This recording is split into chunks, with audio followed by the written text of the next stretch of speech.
பரமசிவன் கழுத்தில் இருந்து பாம்பு கேட்டது, கருடா சௌக்கியமா? யாரும் இருக்கும் இடத்தில் இருந்து கொண்டால் எல்லாம் சௌக்கியமே. கருடன் சொன்னது அதில் அர்த்தம் உள்ளது.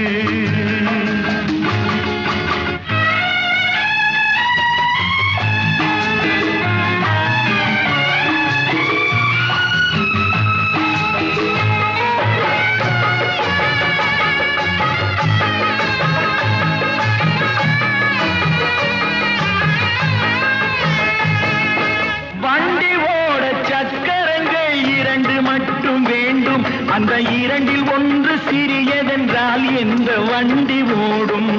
உன்னை போலே அளவோடு உறவாட வேண்டும். உயர்ந்தோறும் தாழ்ந்தோறும் உறவு கொள்வது அது சிறுமை.